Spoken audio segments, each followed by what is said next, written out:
Hello, everybody. My name is Christy, and today I am in my PJs for a specific reason. I know different PJs than what I'm about to talk about, but that is perfectly okay.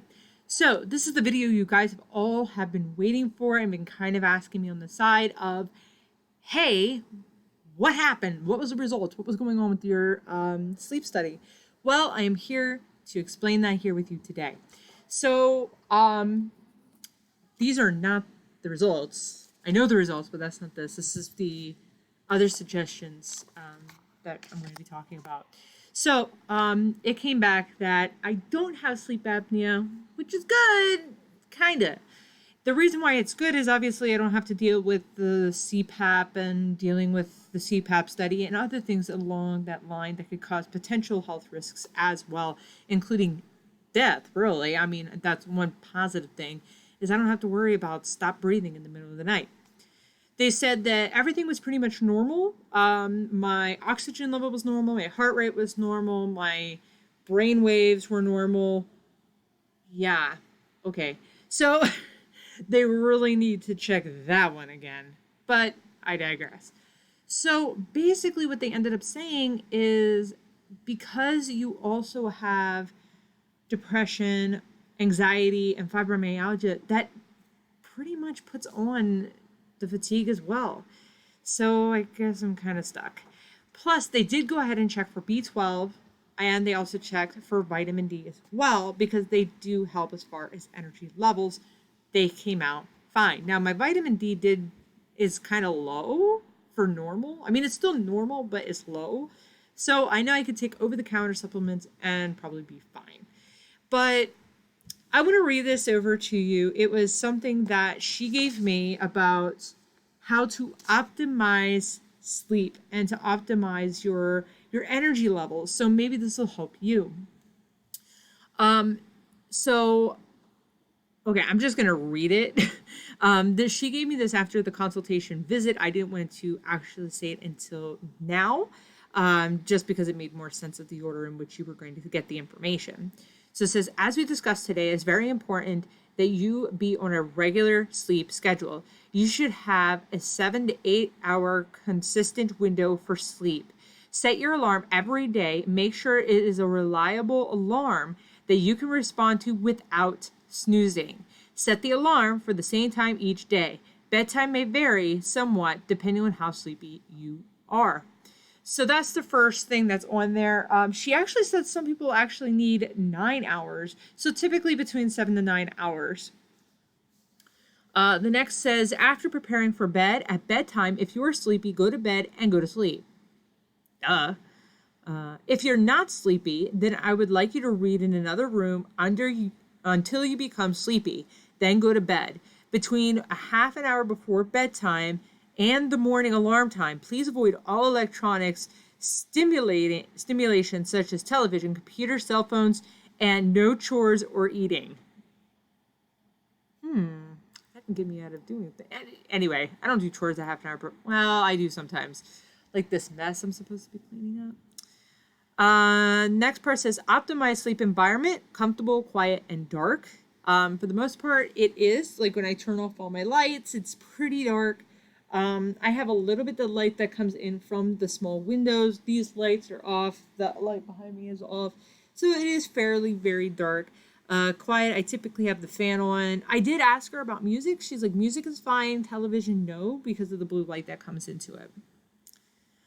Do not look at the clock during the night at all in the bedroom. Do not look at the clock during the night at all in the bedroom.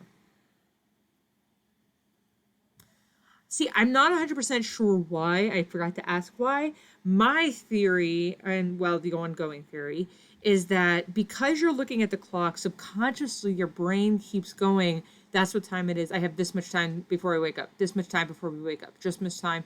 Although the last day or two, I've been waking up before my alarms, so that's been kind of creepy.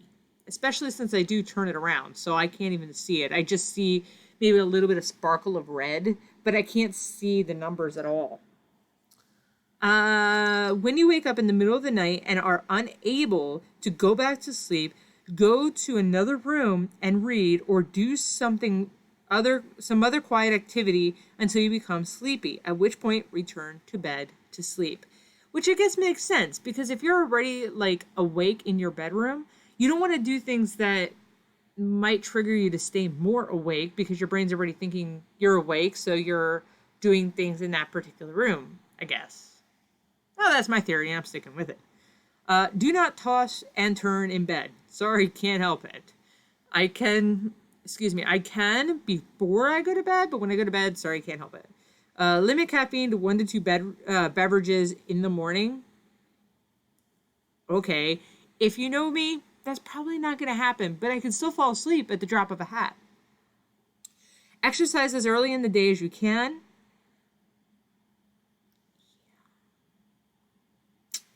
And it says, take a nap during the day if sleepy. Naps can be very good. Long sleeps during the day aren't naps.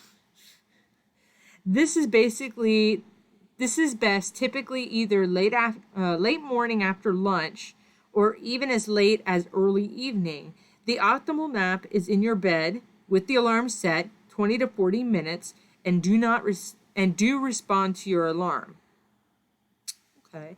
Now I asked her, I said, well, what if my smart ass wanted to sleep for 2 hours and just said I took like 3 naps? She's like, that's not exactly how that works. So typically naps are 40 minutes or less, no shorter than 20 minutes because you don't really get any benefits like for 15 minutes. Now this is generic. If you can go to sleep for 10 minutes and be fine, fine. But typically 20 minutes is the minimum, 40 minutes is the maximum. You can take about 3 to 4 naps per day or more. There's not really a limit. However, you do want to have 2 hours between your naps. So, theoretically, that's like a nap. You would have 9. Well, yeah, because if you have 4 naps, that's almost about a full 12 hours. 8. So that would be like 20 hours in sleeping. Yeah, so then it would be about 12 hours where you're awake and napping.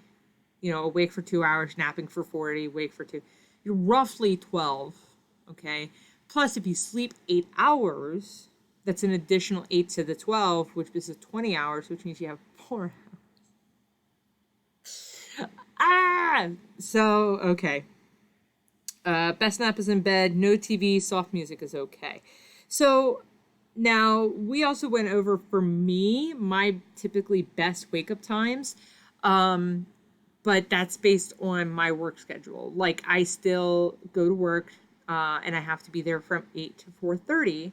So the latest I can absolutely get up is 6:30. However, if I got up at 6, that would probably be better. Sorry, I'm talking about sleep, and I'm getting tired. So, but if I wake up at 6... on the weekends, if I want to sleep in, I can only stay in bed until 7 o'clock. So basically an hour beyond my normal time, regardless when I go to bed. So that's kind of the summary of my life. So I have other things that I could talk about, but I'll probably leave that for another episode. If you do like these kind of episodes that kind of look more into the specific details of depression, anxiety, fatigue, different medical things like this, with research, of course, or professionals helping me, definitely put it into comments below. Of course, if there's something you want to see me do or research or talk about, definitely comment on that as well. Don't forget to hit the subscribe button and to hit the little bell so that way you get notifications every time a video is uploaded. Until next time, guys, see ya.